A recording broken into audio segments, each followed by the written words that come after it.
Sealdah division রক্ষণাবেক্ষণের কাজ আর তার জন্য বেশ কিছু ট্রেন আজ আবারও বাতিল ঘোষণা পূর্ব রেলের তরফে জানা যাচ্ছে 17 নভেম্বর রাত 11:45 থেকে 18 নভেম্বর দুপুর 3:30 পর্যন্ত ট্রাফিকে ফের পাওয়ার ব্লক।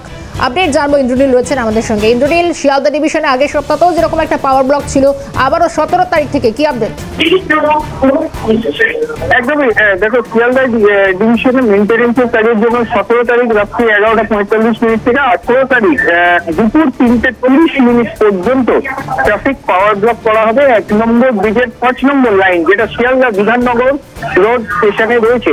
এর জন্য বেশ কিছু ট্রেনকে 17 তারিখে বাতিল করা হয়েছে। তার মধ্যে Sealdah Dankuni local, Dankuni Sealdah local, Sealdah Naihati local এবং নৈহাটি শিয়ালদহ লোকাল। এছাড়াও 17 তারিখ Shantipur Sealdah local short terminated করে ব্যারাকপুর পর্যন্ত যাবে। এরই সঙ্গে Sealdah Shantipur local short terminated করে ব্যারাকপুর পর্যন্ত যাবে বলে এমনটাই পূর্ব রেলের তরফ থেকে জানানো হয়েছে। একটু জানার চেষ্টা করি, যেহেতু এতদিন সপ্তাহান্তে কাজ হতো, একেবারে সপ্তাহে কাজের শুরুর দিন সোমবার যদি এই পাওয়ার ব্লক থাকে, তাহলে তো যাত্রী দুর্ভোগ বাড়বে।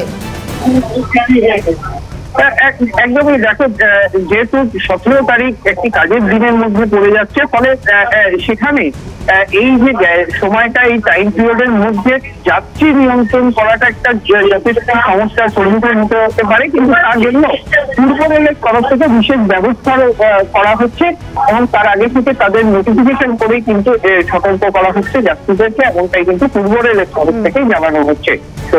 নজর থাকবে, পরবর্তী আপডেট নেব। ধন্যবাদ ইন্দ্রনীল।